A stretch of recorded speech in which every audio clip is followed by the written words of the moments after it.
할렐루야. 오늘 토요일 이 아침에 거룩한 전에 나와 주신 여러분, 하나님의 은혜와 진리가 여러분과 함께 하시기를 기도합니다. 우리 사도신경 하심으로 9월 10일 토요일 새벽 예배를 시작하도록 하겠습니다. 전능하사 천지를 만드신 하나님 아버지를 내가 믿사오며 그 외아들 우리 주 예수 그리스도를 믿사오니 이는 성령으로 잉태하사 동정녀 마리아에게 나시고 본디오 빌라도에게 고난을 받으사 십자가에 못 박혀 죽으시고 장사한 지 사흘 만에 죽은 자 가운데서 다시 살아나시며 하늘에 오르사 전능하신 하나님 우편에 앉아 계시다가 저희로서 산 자와 죽은 자를 심판하러 오시리라. 성령을 믿사오며 거룩한 공회와 성도와 서로 교통하는 것과 죄를 사하여 주시는 것과 몸이 다시 사는 것과 영원히 사는 것을 믿사옵나이다. 아멘. 찬송가 93장 함께 찬양하시겠습니다. 찬송가 93장 함께 찬양하시겠습니다. 예수는 나의 힘이요. 함께 찬양하시겠습니다. 예수는 나의 힘이요 내 생명 되시니 구주 예수 떠나 살면 죄 중에 빠지리 눈물이 앞을 가리고 내 맘에 근심 쌓일 땐 위로하고 힘주시리 주 예수. 예수는 나의 힘이요 내 친구 되시니 근혜를 간구하면 풍성히 받으리. 햇빛과 비를 주시니 추수할 곡식 많도다. 귀한 열매 주시느니 주 예수. 예수는 나의 힘이요 내 기쁨 되시니 그 명령을 준행하여 늘 충성하겠네.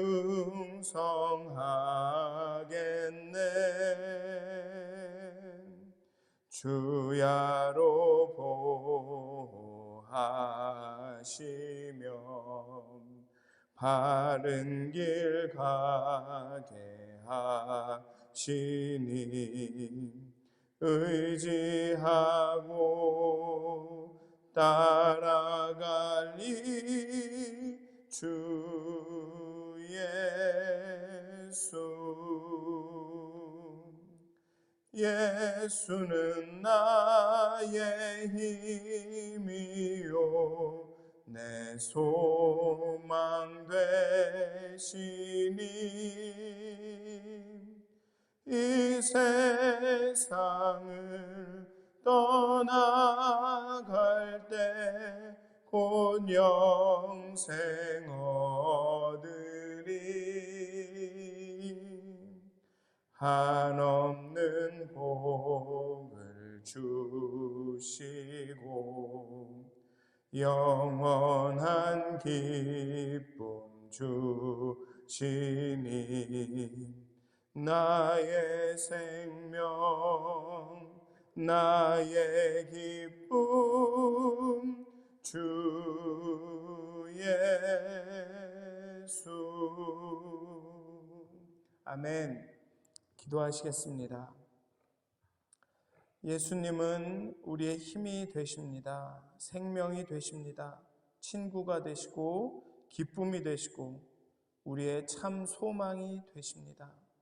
정말 예수님을 믿을 때 우리가 영생을 얻음을 이 시간 고백합니다. 정말 이 아침 하나님께 나아가 기도하고 또 이렇게 예수를 묵상할 때 우리 가운데 믿음이 더욱더 부릴 듯 일어나게 하여 주시고 정말 믿음으로 인하여서 오늘 이 시간 여기에서 하나님의 영생을 누리며 영생을 바라보게 하여 주시옵소서. 정말 예수 그리스도만을 우리의 마음에 품고 예수 그리스도를 따라 살아가는 그런 다 제자들이 될 수 있도록 하나님 이 아침에 우리를 깨우쳐 주시옵소서. 감사합니다. 예수님의 이름으로 기도하였습니다. 아멘. 오늘 함께 나누실 말씀은 요한복음 12장 20절에서 33절까지의 말씀입니다. 요한복음 12장 20절에서 33절까지의 말씀입니다. 제가 봉독하도록 하겠습니다. 요한복음 12장 20절에서 33절까지의 말씀입니다.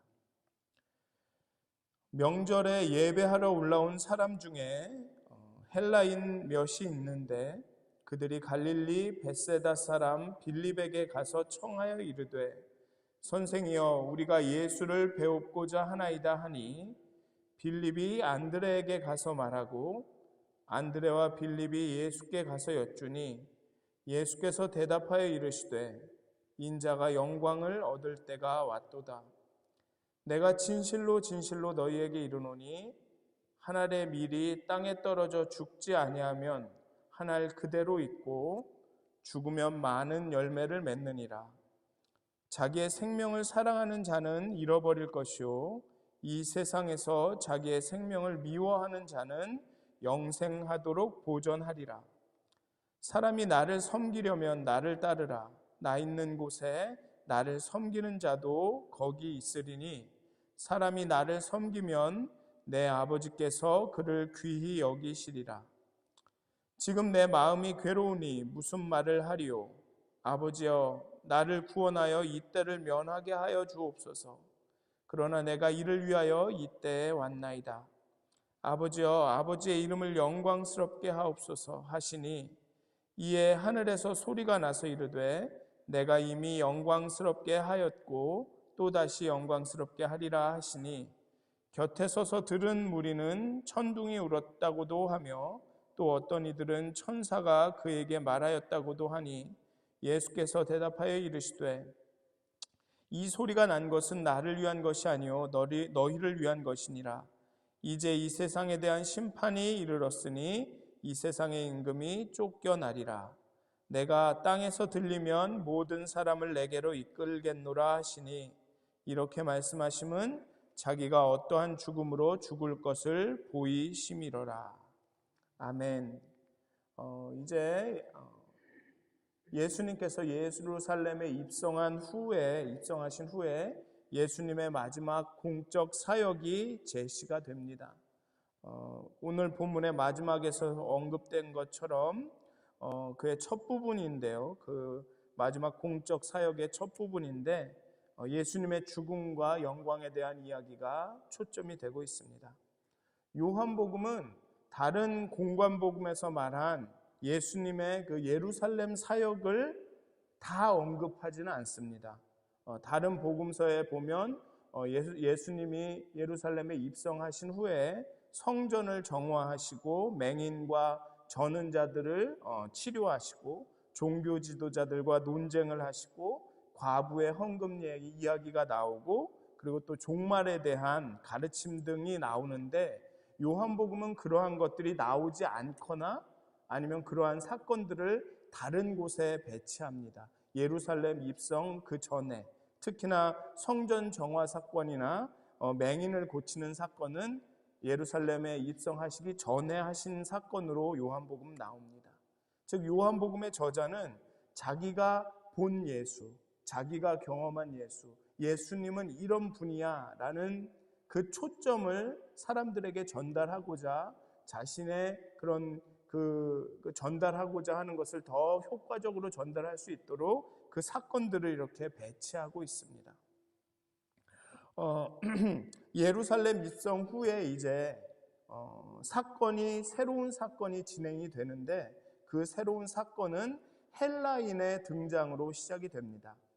이 당시에 유대인이 아닌 비유대인들이 유대인이 되기 위해서는 두 가지 방법이 있었습니다. 첫째는 할례를 통해서 완전한 그 유대교의 그 규례를 따르는 사람이 되던가, 아니면 할례 없이 유대교의 하나님을 섬기는 경우입니다. 이 후자의 경우, 할례는 하지 않고 내가 유대의 하나님을 섬기겠다고 하는 경우에는 이런 사람들을 뭐라고 불렀냐 하면은 하나님을 경외하는 자로 불렀습니다. 아마도 본문의 이 헬라인들, 예수님을 찾아온 이 헬라인들은 아마 하나님을 경외하는 자일 가능성이 큽니다. 그리고 이 헬라인들이 이 유월절 절기에 예루살렘까지 올라왔다라는 것은 이 사람들이 이 유대교 하나님에 대한 신앙을 굉장히 진지하게 생각한다는 것, 즉 열심히 있다라는 뜻이죠. 이제 그들이 빌립에게 가서 예수를 만나게 해달라고 요청합니다. 그리고 빌립은 안드레에게 이 일을 이야기하고 안드레와 빌립이 예수에게 가서 이런 헬라인들이 예수님을 찾아왔는데 만나실 것인지를 물어봅니다. 그런데 이 사건은 공관복음, 즉 다른 복음서에 전혀 나오지 않는 사건입니다. 요한복음 저자는 이 공관복음이 말한 예수의 마지막 유월절 사역을 다 생략하고 이것을 집중적으로 보여주고 있습니다. 아마도 이 사건을 통해서 전달하고자 하는 요한복음의 저자만의 어떠한 의도가 있겠죠. 예루살렘에 입성할 때 사람들은 예수를 환영하며 환호했습니다. 호산나, 주의 이름으로 오시는 이여 라고 환호하고 환영했습니다. 그런데 이 유대인들은 예수님을 유대인만의 메시아로 인식했습니다. 그 이스라엘의 나라를, 국가적 이스라엘을 회복할 메시아로 영접했죠. 환영했죠. 그런데 헬라인이 예수를 찾아온 것은 예수가 단순히 유대인만의 메시아가 아니라 이스라엘의 국가적 회복을 위한 구원자가 아니라 온 세상의 구주임을, 온 민족을 위해서 죽는 것임을 보여줍니다.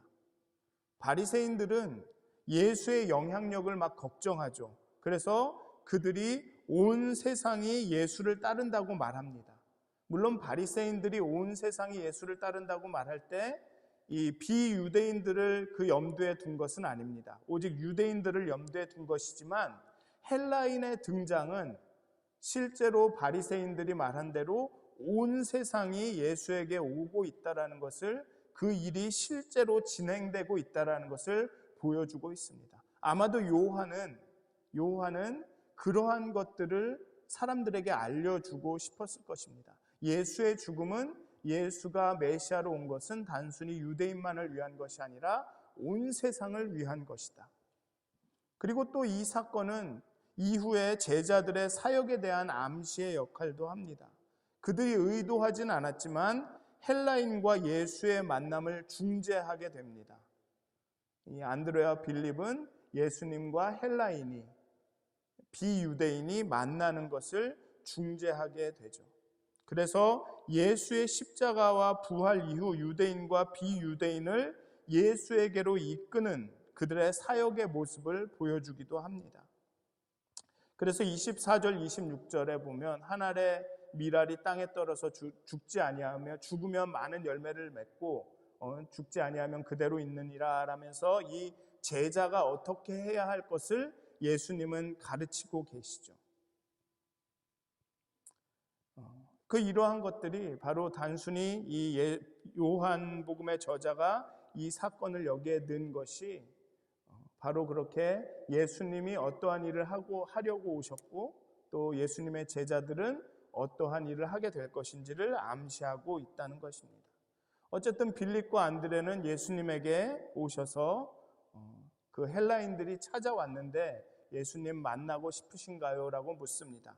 그런데 이에 대해서 예수님은 세 가지 대답을 하시는데 참 그 대답이 좀 엉뚱해 보입니다. 그냥 만나겠느냐 안 만나겠느냐라고만 대답하면 될 것 같은데 예수님은 세 가지 이야기를 하십니다. 첫째로 자기 자신에 대해서 이야기하시죠. 여기 보면 예수께서 대답하여 이르시되 인자가 영광을 얻을 때가 왔도다. 자기 자신에게 대해서 이야기합니다. 인자가 영광을 얻을 때가 되었도다. 앞에 얘기를 쭉 고려를 하면 이제 죽을 때가 되었다. 내가 십자가에 들릴 때가 되었다라고 합니다. 굉장히 엉뚱하고 생뚱맞은 대답 같지만 헬라인이 자신을 찾아온 상황에 대한 예수님의 평가일 것입니다.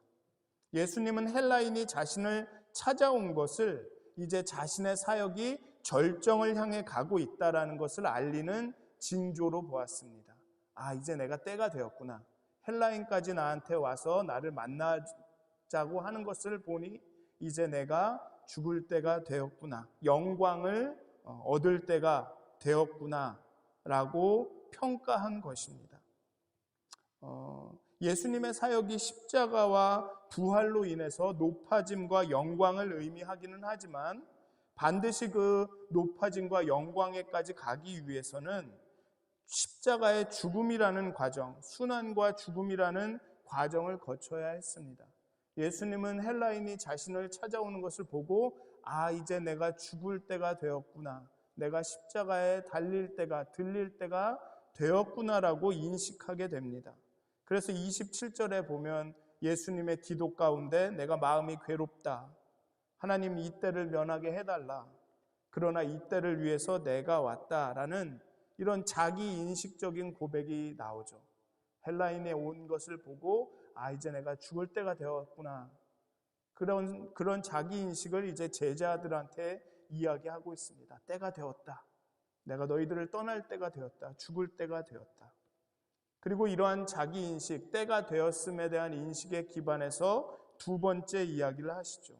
제자에 대해서, 제자의 도에 대해서 가르치십니다. 이제 앞으로 내가 십자가에 들리면 그 이후에 너희들은 어떻게 해야 하는가?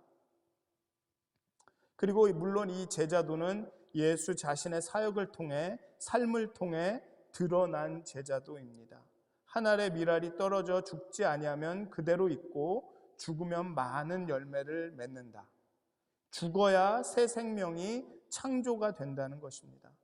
무엇보다도 이는 자신의 사역에, 자신의 십자가의 죽음에 적용되는 말이죠.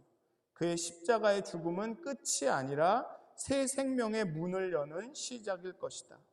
그리고 유대인과 비유대인을 포함한 많은 사람들이, 온 세상이 그 새 생명을 경험할 것이다. 앞에 보면 대제사장이 한 사람 예수가 죽어서 온 민족이 편안하면 그게 좋은 것 아니냐라는 그런 조언에 대해서 요한복음의 저자는 이렇게 말을 합니다. 한 사람 예수의 죽음으로 유대인뿐만 아니라 흩어져 있는 잠재적 하나님의 자녀들이 하나로 모이게 될 것이다. 그 말씀을 지금 말하고 있죠. 한 알의 밀알이 땅에 떨어져 죽지 않으면 그대로 있고 죽으면 많은 열매를 맺는다. 나의 죽음은 바로 새 생명의 열매로 온 세상과 온 민족을 하나님에게로 하나로 모이게 할 것이다. 그리고 예수를 찾아온 헬라인이 그 사역이 지금 임박했음을 보여주는 징조다라는 것입니다. 그리고 제자들은 예수의 사역을 통해 증거되는 이 원리, 한 알의 밀알이 땅에 떨어져 죽으면 열매를 맺고 죽지 않으면 그대로 있다라는 이 원리를 예수를 따라가는 그 제자도의 삶에, 제자의 삶에 적용해야 합니다. 그래서 그 적용으로 이렇게 말씀하시죠. 자기 생명을 사랑하면 잃어버리고 미워하면 영생하도록 보전하리라 라고 말씀하시죠. 일은 하나님의 것과 나의 것, 세상의 것과 하나님의 것을 딱 이분법으로 갈라서 나나 세상에 관련된 건 싹 없애버리고 하나님만 선택하라. 나와 관련된 모든 것은 그냥 다 죽여버려라 라는 뜻이 아닙니다. 이것은 이 세상의 생명과 하나님 나라의 영생을 잘 같이 평가해서 진짜로 나에게 소중한 것, 가치 있는 것을 선택하라는 말씀입니다. 자기 생명을 사랑하면 잃어버리고 미워하면 영생하도록 보전하리라라고 말씀하신 것은 무엇이냐 하면 내 생명과 영생을 비교했을 때 영생이라는 가치가 그 어떤 것보다 크다라고 말씀하시는 겁니다. 그러니 영생을 선택하라 라고 말씀하시는 것이죠. 나 중심으로 살아가는 것과 하나님 중심으로 살아가는 것 가운데 하나님 중심으로 살아가는 것이 더 가치 있다라고 말하고 있는 것입니다. 우리가 헌신한다라는 것을 어떤 일의 중요도를 쭉 나열해 놓고 하나님의 일이 제일 중요하니까 다른 나머지의 것들은 중요하기는 하지만 포기하는 것으로 여깁니다. 그걸 헌신이라고 생각을 해요. 이렇게 하나님의 것과 나의 것 아니면 다른 것을 이렇게 가치를 저울질하다가 그래도 하나님께 조금 더 중요하니까 내가 이걸 선택해야지. 이거는 참 중요하고 아깝고 이렇긴 하지만 그래도 하나님을 해야지 하면서 하는 게 헌신이라고 생각을 합니다. 그런데 헌신이라는 것은 하나님의 것이 가장 고귀한 가치가 되는 것입니다. 다른 그 어떤 것보다 제일 중요하고 내가 제일 좋아하는 그 가치를 선택하는 게 헌신입니다. 그 바울은 그렇게 이야기하잖아요. 다른 모든 것이 똥같이 보인다. 이렇게 두 가지 중에서 막 저울질하다가 이게 그래도 좀 좋으니까 이런 선택이 아니라 다른 것은 다 똥같이 보이고 이게 제일 중요한 가치로 보이는구나. 그리고 그 가치를 선택하는 게 그것이 헌신인 것입니다. 우리가 새 신을 샀을 때 우리가 새 신을 사면 헌신은 그냥 버려버리지 않습니까?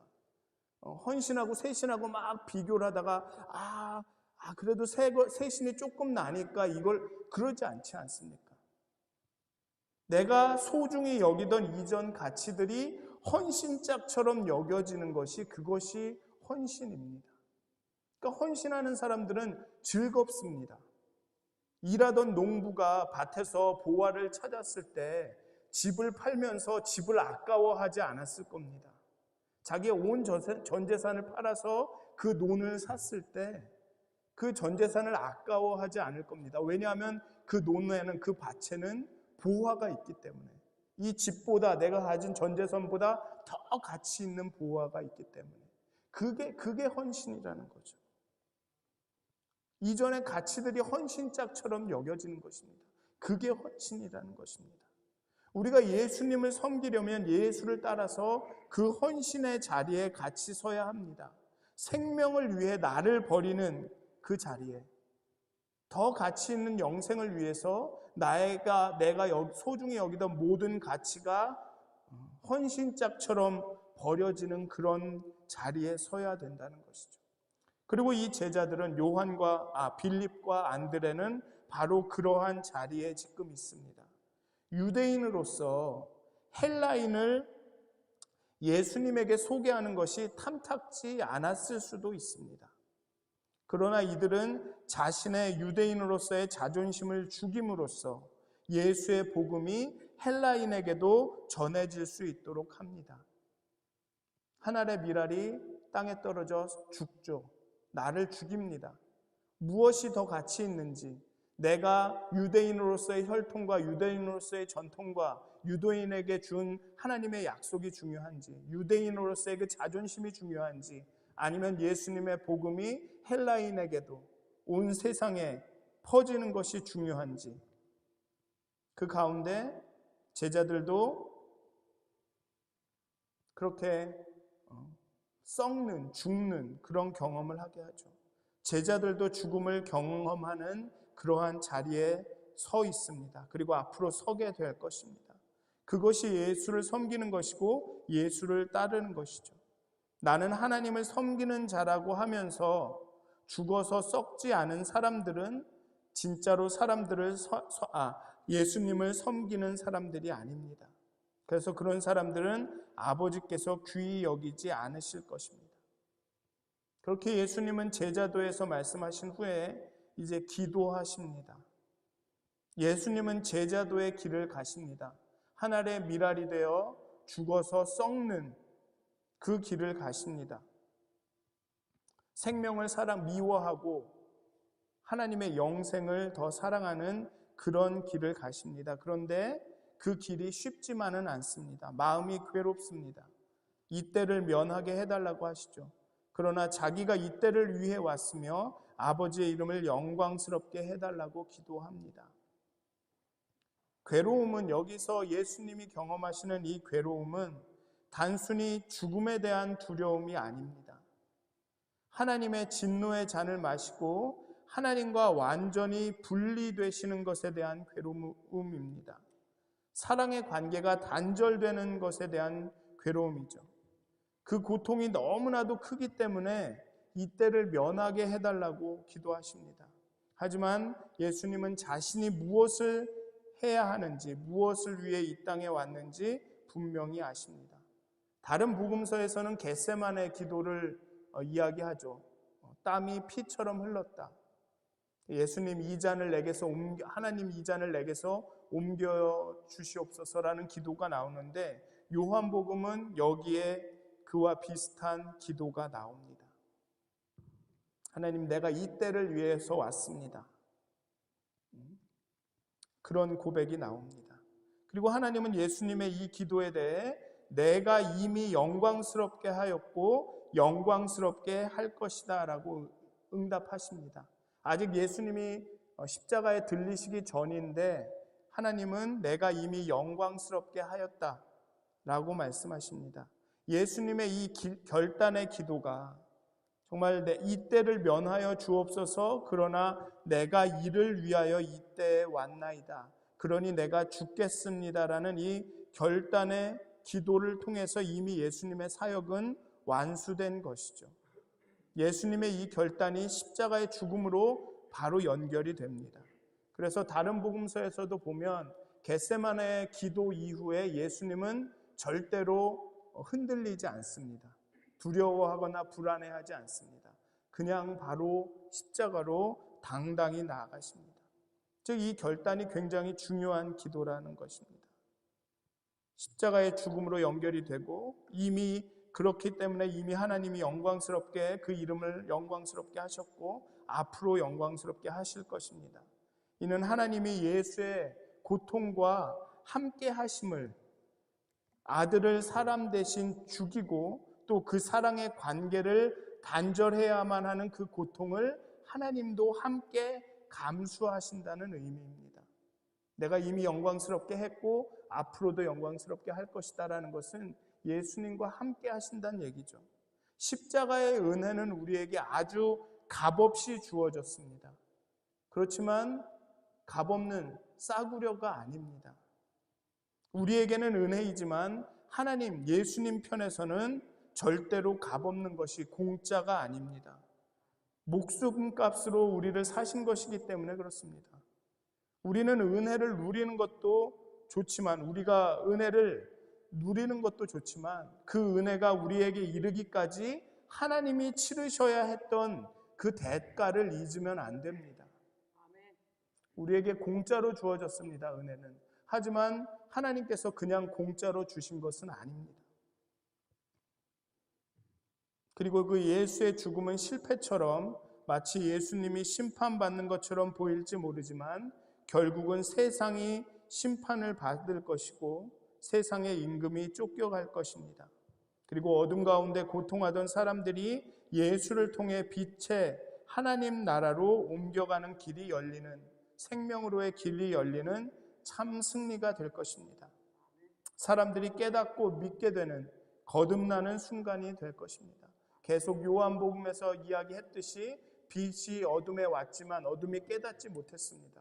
그렇지만 예수께서 들리는 그때 십자가에 들리는 그때 어둠이 빛을 깨달을 것이고 사람들이 거듭나게 될 것이라고 계속 말하고 있습니다.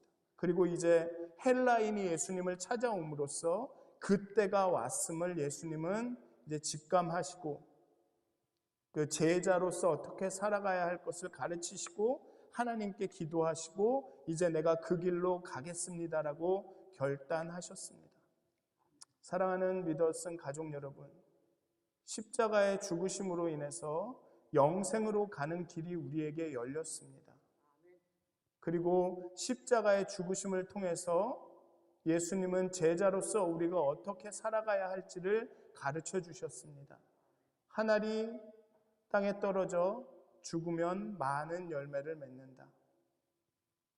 우리가 생명을 사랑하지 않고 우리의 생명을 미워해야 영생을 얻을 수 있다. 즉 가장 소중한 가치가 무엇인지 그 가치를 정말 영생을 하나님이 우리에게 주시는 은혜를 선택하고 제자로서의 길을 걸어가라 라고 예수님은 마지막으로 제자들에게 가르쳐주고 계십니다. 사랑하는 믿었은 가족 여러분, 정말 예수님이 십자가에서 보여주신 그 은혜와 사랑으로 정말 예수님이 또 몸으로 몸소 보여주신 그 제자의 길을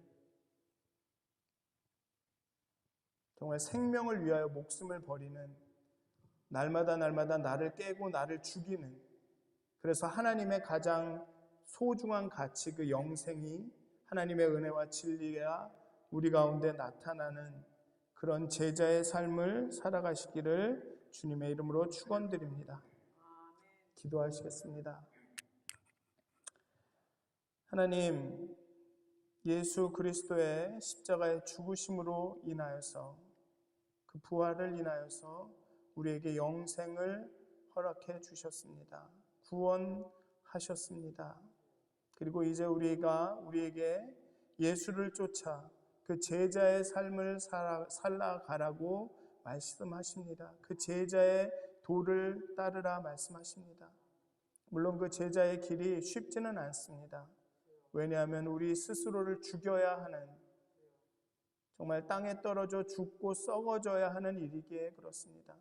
하지만 그 고통스럽고 괴롭고 힘든 제자의 길이 우리에게 소중하고 기쁜 것은 예수 그리스도를 통해 드러난 하나님의 은혜와 진리가 가장 소중한 가치이기에 그렇습니다.